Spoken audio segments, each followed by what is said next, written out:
네, 그러면 지금부터 제가 준비한 우리 박정훈 선생님의 만평 한국사 1989년 2월달 이야기를 여러분들과 함께 시작하도록 하겠습니다. 굉장히 힘들었어요.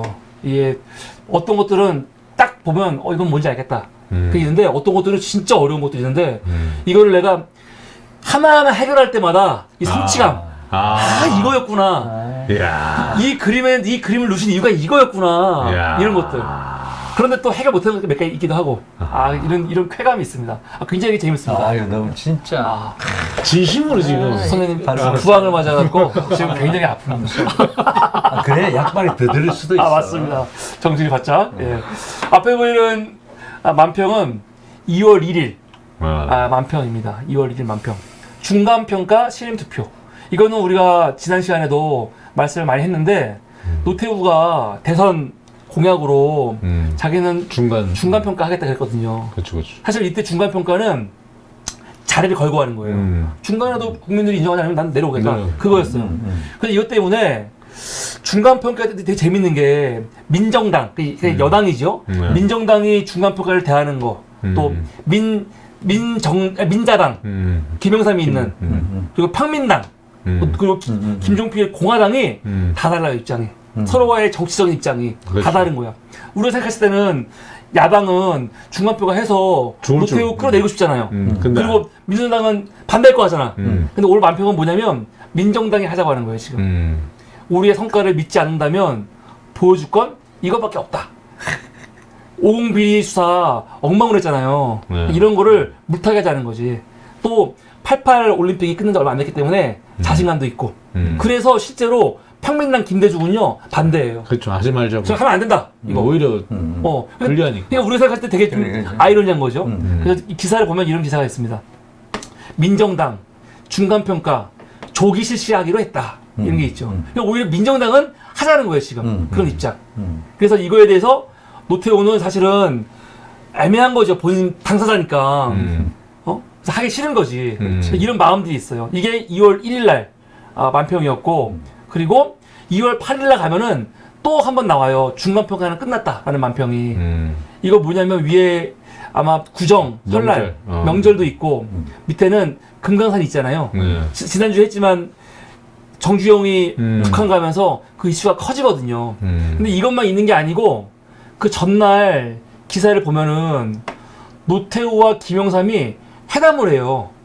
회담을. 그러니까 회담을 하려면은 야당을 다 만나야지. 이때 1야당은 평민당이거든요. 김영삼이 아니에요. 그런데 노태우가 김영삼만 만나요. 김영삼은 당시 그 중간선거 입장이 하자는 입장이에요. 이거 직을 걸고. 그래서 김대중하고 굉장히 부딪히는 입장이었거든요. 하자는 입장이었는데 사실은 회담을 하고 나서 딱 바뀌어요. 할 필요 없다 그런 식으로. 나중에 알고 보니까 3당 한타까지 가는 거죠 이렇게. 이런 식인가. 그러니까 이 평민당하고는 평민당이 기분 나쁘죠. 왜 노태우하고 민자당의 김영삼이 만나? 이런 것들. 그러면서 오히려 야당 공조가 막 깨지는 계기도 되는 거예요 이게. 2월 7일 날. 2월 8일 날 기사인데 노 대통령 김영삼제 빠르면 내일 중 회담한다 이런 거 나오잖아요. 그리고 여기 보면 알겠지만 이거 이제 6월 달거든요. 좀 시간이 좀 지난 다음에 결과를 보면은 중간평가 신임 배제에 공감. 그러니까 중간평가에 대통령 신임을 넣을 거냐 말 거냐 이거 갖고도 계속 부딪히는 거예요. 근데 신임 배제하는 거 사실은 여당 쪽에서는 중간평가 뭐 하건 안 하건 신임만 넣지 않으면 상관없죠. 어차피. 그러니까 사실 신임을 넣어야 돼. 김영삼은 신임을 넣자는 엄청나게 강한 입장이었어요. 그리고 평민당은 하지 말자는 입장이었고. 그런데 김영삼이 아직 바뀌죠. 이거 굳이 할 필요 없다. 뭐 그런 식으로. 그러면서 이때 이러면서 이제 야당이 공조가 많이 깨지는. 그래서 기사를 보면 알겠지만 김영삼 중간평가 신임 연계 철회 시사. 그러니까 철회하는 거잖아요. 이게 김영삼하고 노태우하고 단독회담 하고 나와서 바뀌는 거예요. 그리고 나서 이제 몇 개월 후에 3당 한타 하는 거죠. 그러니까 이 스토리가 딱 보면은 연결이 되는 거예요. 3당 한타만 있는 게 아니고 그 앞에 있었던 일들 연결이 되는 거죠. 근데 그거를 우리 선생님께서 딱 이렇게 딱 그리신 거죠. 민정당이 하자고 할 때는 노태우가 이렇게 좀 뻘쭘한 해도 말아야 돼 고민하는 거 진땀 흘리는 장면이 있고 또 이거는 이제 중간평가 끝났다 의미가 없다 뭐 그런 식으로 이런 상황이 있었습니다. 이게 1월 달에 2번 나오는 그 중간평가 이슈입니다. 선생님 당시 혹시 기억나십니까? 또렷하진 않지만 그쵸, 예. 그때 흐름이 그리고 이거 재밌어요. 이게 2월 2일 날 만평이에요. 지금 노태우가 헝가리 하고 춤을 추고 있고 옆에 너무 붙지 말라 할 때 여기는 누구냐? 김일성. 여기는 부시. 노태우가 시절 선언하고 공산권하고 수교 하잖아요. 네. 그래서 우리나라에서 공산권 국가와 제일 처음 수교한 나라가 헝가리거든요. 헝가리. 그래서 헝가리하고 제일 처음 수교하는 거예요, 실제로. 그래서 노태우는 그 공산권 이야기할 때 이게 그냥 쇼처럼 얘기하는데 쇼가 아니고 물론 이제 여러 가지 문제도 많이 있는데 실제로 공산권과 수교를 했어요. 그래. 적극적으로. 대표적인 게 제일 처음에 헝가리죠. 헝가리. 그래서 이게 1월 13일 날 89년 1월 13일 날 기사를 보면은 한국과 헝가리가 2월 1일 날 수교한다. 그 말이거든요. 우리나라는 2월 1일 공산권 국가로는 처음으로 헝가리와 정식 수교한다. 그러면서 수교 앞두고 우리나라하고 헝가리하고 영화도 수출을 해요. 그래서 우리나라에 처음 들어온 헝가리 영화, 공산권 영화가 뭐냐면 이 레들레령이라는 영화예요. 이게 처음 들어온 공산권 영화예요. 그리고 수교하기 전에 헝가리 외무차관이 한국에 와요 또. 한국에 와갖고 여러 가지 방한도 하고 그리고 김대중 평민당 총재가 헝가리에도 가요. 헝가리에 가기도 합니다. 이게 1월 28일. 그리고 30일 날 한국과 헝가리 간의 의원들 협의회, 의원 협의회를 구성하고 3월 중 구성하자. 그러니까 이게 여당뿐만이 아니라 뭐 이 국회에서도 그렇고 헝가리하고 수교하는 거에 대해서 공산권과 처음 문 여는 거에 대해서 굉장히 적극적으로 분위기가 만들어가는 거죠. 그리고 이거는 근데 그 당시 이유가 뭐냐? 단순히 우리만 그런 게 아니고 헝가리는 헝가리 입장에서 사실은 서방 사계한테 이거 호소하는 입장이었거든요. 이 개혁 지원을 호소하려고 하는데 민주 진영 그러니까 서방 지형한테 바로 가기 전에 한국과 먼저 수교해서 징검다리처럼. 그렇죠. 이렇게 인정을 받는 거죠. 그래서 지금 이게 헝가리가 서방에 개혁 지원 호소하고 있다. 이게 1월 31일. 그리고 기술 이전 요구하고 있고 자본 유입 환영한다. 그런 거거든요.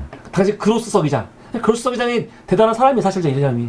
그러니까 헝가리하고 우리나라하고 서로 다 이해가 맞는 거죠. 우리도 공산권과 수교가 필요했고 헝가리도 공산권 아닌 국가와 수교가 필요했는데 한국과 탁 만나는 거죠. 또 그로스. 그러게요. 예. 그래서 2월 1일 날 이제 첫 한국 헝가리 국교 수립했다. 그래서 상주 대사관 의정서 교환했다. 그러면 공산권으로서는 처음으로 문화, 비자 면제, 경제 협력 한다. 그런 말 있습니다. 이런 분위기였어요. 그러니까 89년도에 이 공산권하고도 수교하고 88 올림픽도 했고 정주영도 북한 갖고 했으니까 분위기가 좋잖아. 근데 사실은 이때 엄청난 공안 정국이 돼요. 무익한 목사님 그래서 북한 가고 임수경 씨 북한 가고 그리고 나서 또 평민당의 국회의원 이름이 뭐지?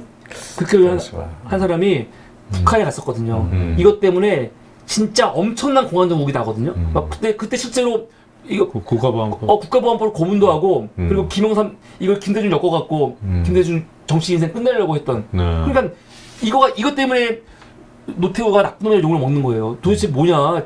이게 거짓말이다. 노태우가 가졌던 이런 북한에 대한 공산권은 거짓말이다 그러는데 이런 면은 분명히 있는데 동시에 실제로 이렇게 실질적으로 공산권과 외교한 것 분명히 있거든요. 그러니까 가장 과를 이런 거죠. 예. 그러니까 공으로 치면은 그게 그렇죠. 공감했을 때 김일성은 나름대로 공산권을 하면 좋아할 것 같은데 좋아하지 않고 부시도 안 좋아. 안 좋아하고 그러니까 너무 붙지 말라. 이거죠. 그러니까 사실 지금 윤석열과 비교하면은 노태우는 어마어마. 훌륭한 것이요 사실. 맞아, 지금 맞아. 지금 잘 지내고 있는 중국과도 원수같이 지내는 그러니까 잘 지내고 있는. 환장한. 오히려 미국은 다시 또 스킨십을 하려고 그러니까. 그러니까 노태우도 이렇게 했는데 이게 2월 2일 만평이었습니다. 2월 2일 만평. 그래서 이거는 해결을 했고요. 그리고 2월 3일 만평이 이제 금강산이 뒤에 보이고. 여기 정주영 정주영이 이제 북한에 가는 거죠. 북한에 가는 거는 이제 북한에서 먼저 민간 그렇죠. 외교 차원에서 가는 거예요. 북한에서 먼저 허염이 방북을 했어요. 허염이 방북을 초청했어요. 그러니까 이게 뭐냐면 나중에 가면은 이게 민간이지만 노태우 정부에서 다 메시지 줘서 간 거거든요. 김철원이 역할을 많이 했어요. 그런데 사실은 겉으로는 민간이 한 거잖아요. 민간. 우리나라 국가보안법 때문에 갈 수 없어 사실요. 야. 가면 안 되는 거고. 그렇죠. 그래서 실제로 법을- 정주영이 가갖고 뭐 인터뷰한 내용도 가지고 나중에 안기부에서 이걸로 시비를 걸어요. 근데 그때 시비 건 것도 사실은 정주영 문제보다 당시 안기부하고 김철원하고 사이가 안 좋았거든요. 그래서 원래는 북한 문제는 안기부가 주도해야 되는데 김철원이 주도해서 박철원?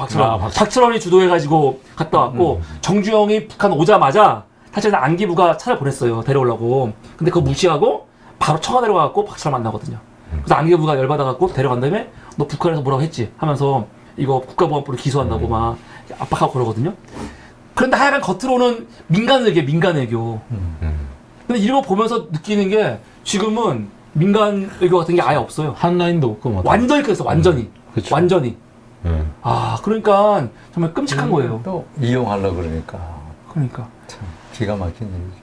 이게 1월 21일 날 정주혁 씨 방북 출국, 김일석 주석 예방할 예정이다. 이게 1월달, 그러니까 2월달 되기 전에 얘기죠.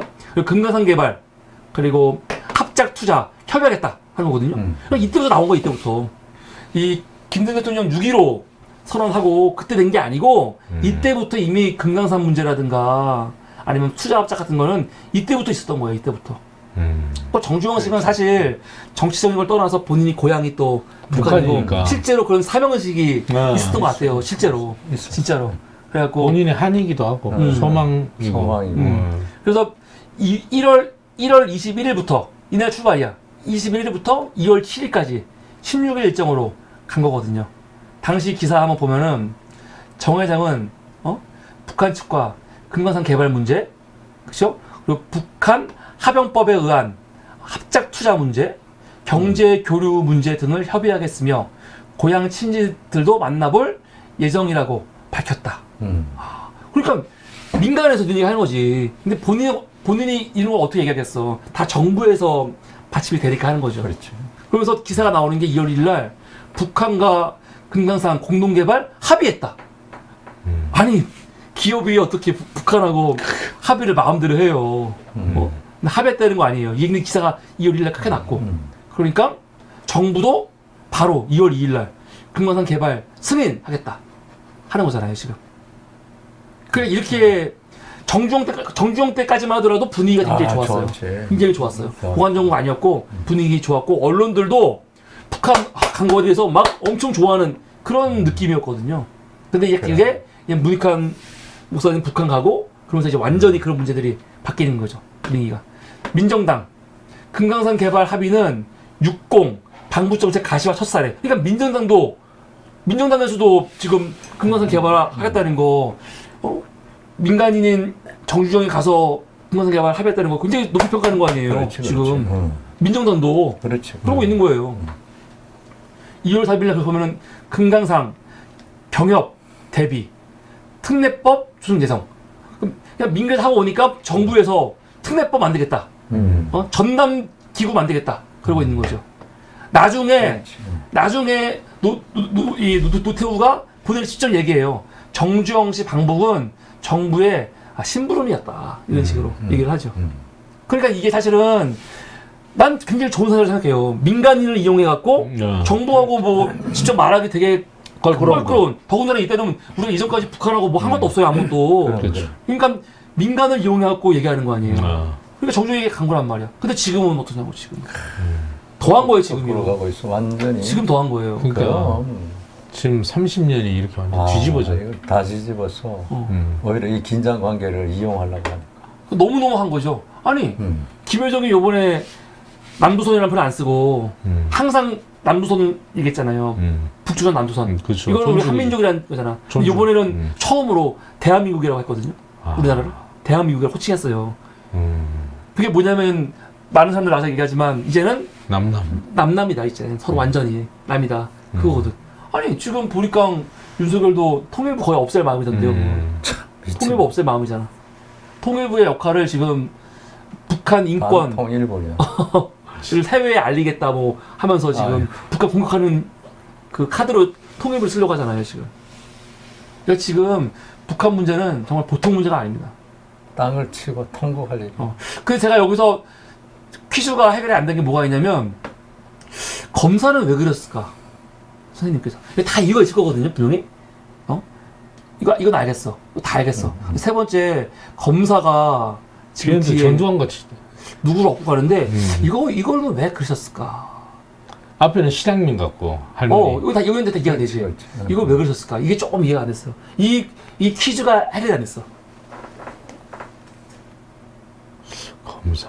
왜 그러셨을까? 여러분 혹시 같이 이거 보시면서 여러분들이 해답을 아시는 분들은 좀 알려주시면 큰 도움이 될 것 그런 같습니다. 사람도 아리까리한 네. 거를 좀 풀어주십시오. 네. 검사는 왜 그러셨을까? 검사. 이거 검사 맞죠? 그렇죠? 국장도 그렇고 검사 맞는 것 같은데. 맞네. 그렇죠? 선생님이 다른 검사들 그거 보면 이렇게 그러셨어요. 검사.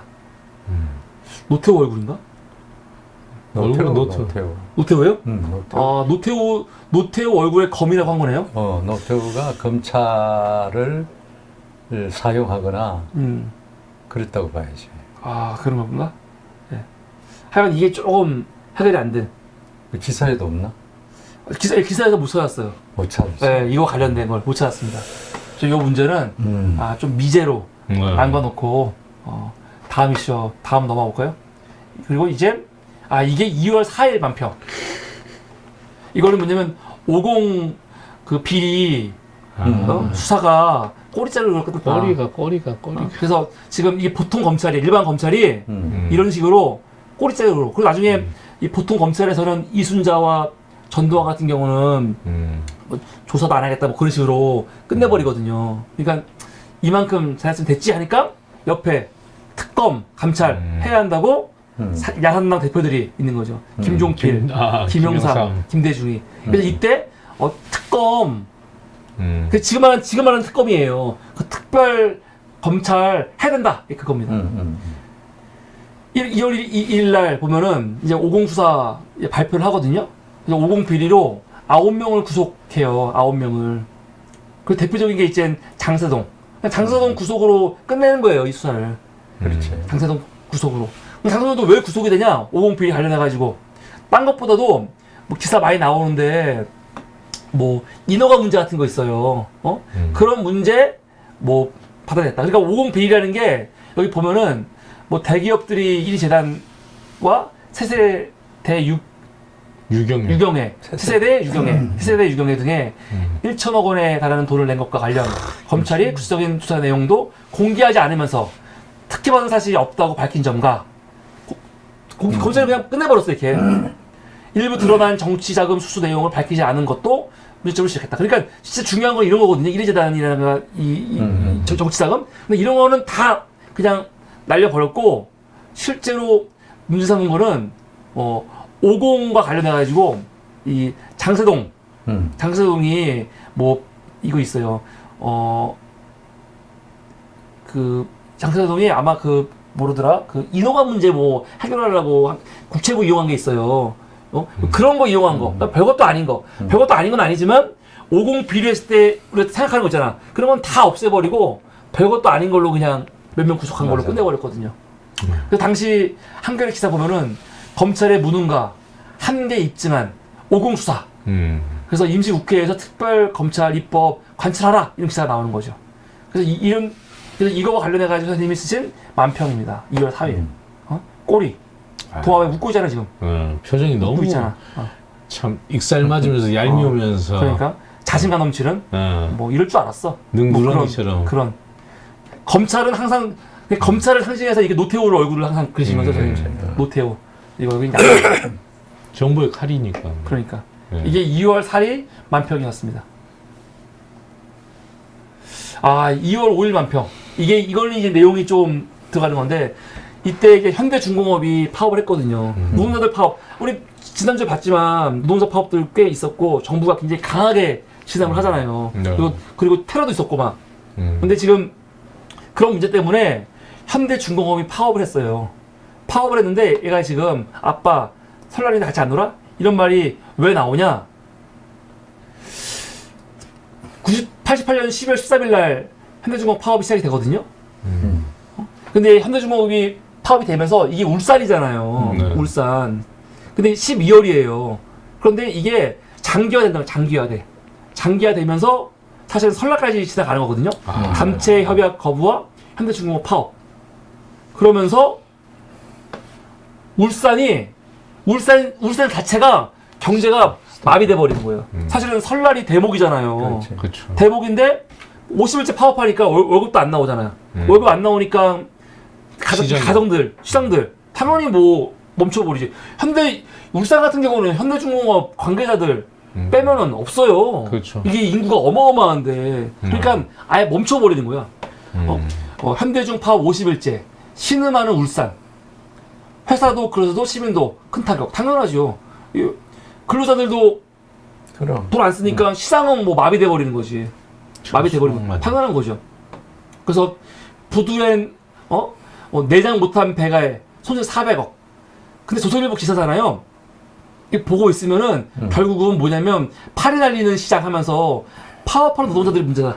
뭐 그런 식으로 몰고 가는 거예요 지금. 그 노동자 때문에 지금 시민들도 힘들고 지금 이렇게 공장 멈췄고 부두에는 내장 못한 배가 있고 손실이 몇백억이다. 그 얘기만 하고 있는 거야 지금. 동아일보 2월 3일 똑같아요. 울산 썰러간 설날. 현대 근로자 무노동 무보수에 찬바람만 하면서 이것도 회사 이 파업으로 지금 손해가 얼마다 이런 얘기만 하고 있어요. 이런 얘기만. 그런데 현대 노조가 파업을 더 강하게 진행하는 이유가 말씀드렸잖아요. 근데 노조원 습격, 일시여 명 부상. 근데 이 습격을 그냥 깡패가 아닌 거. 처음에는 이게 구사대 하지 않았어. 구사대. 근데 나중에 보니까 그 구사대가 경찰 아니냐 그런 의혹이 있었거든요. 실제로. 왜냐면은 기사를 보면은 경찰이라는 의혹이 왜 있냐? 폭행 가담자들이 1호차 출발, 2호차 대기, 작전 완료 등 경찰 용어를 사용하면서 일사불란하게 지휘에 따라 움직였고 머리가 짧은 20대 젊은 사람들로 짜여진 구타도가 폭행을 도맡아 상처가 나지 않도록 기술적으로 폭행했으며 현대 노동자면 누구나 아는 권용목, 김진구 씨의 얼굴을 모르고 있었던 점.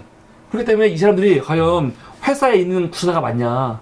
이거 경찰이 개입한 거다. 이런 거 있는 거죠. 그렇지. 1월 14일에 보면은 현대 노조 피습권 관련 분규 계열사 확산 조심. 그러니까 이 현대가 지금 크잖아요. 네. 이 테러 사건 때문에 이게 분기가 더 커지는 거야. 다 뭉쳐가지고 연대해갖고. 그래서 이게 16일에 보면은 테러 규탄 노동자 대회 이런 분위기 가운데 지금 설날. 예, 설날은 이미 뭐 지났고 이 아까 현대중공업 파업은 끝날 수가 없는 거죠. 끝날 수가 없죠. 어떻게 끝나요? 그렇죠. 아까 그치, 파업 50일째 있는 와중에 그 다음에 아까 이 폭력 사건이 벌어진 거거든요. 그러니까 더 커지는 거죠. 그래서 이런 거와 관련해 갖고 얘기를 하는 거예요. 아빠 설날인데 같이 안 놀아? 뭐 그렇게 나갈 수가 없는 거죠, 애들. 근데 그 이후에 그러면은 현대중공업 파업은 어떻게 끝났을까? 이거 보면은 참 참담해요. 지금하고 똑같아요. 우선 2월 19일 날 기사입니다. 현대중 출근길 충동 1,000명이 5,000명 막았다. 이거 무슨 말이냐면 회사 안에서 이제는 남인 거예요. 그러니까 중간에 돈을 안 주니까 중간에 이제 그냥 일하러 간 사람도 있고 끝까지 파업한 사람도 있는 거야. 쌍용처럼. 그러니까 일하러 간 사람도 있으니까 파업한 사람들이 일 못하게 막는 거 아니에요. 그 가운데 충돌이 벌어지는 거지. 30여 명 부상. 이런 기사 나오면은 그리고 누가 나쁜 사람이냐면 일하러 가는 동료들 막은 사람들, 파업하고 있는 이 사람들을 다 깡패로 여기는 거야 지금. 근데 이런 공식이 똑같아 항상. 파업이 장기화되면 벌어지는 일들 반복적으로. 맞아. 그래서 그 노동자들을 싸움 나게 하는 거잖아요 이게. 그렇죠. 그러다가 3월 말에 가면은 강제 진압을 합니다. 경찰 8천여 명 새벽 투입, 농성에 연해 이런 거죠. 그래서 노태우 정부가 이렇게 강하게 한 거고, 이게 31일 한글에 보면은 파업일지가 써 있거든요. 88년 12월 12일 파업 들어가갖고 3월 30일 날 이게 4개월. 이게 파업이 완전히 투입을 끝나는 거죠. 이런 이야기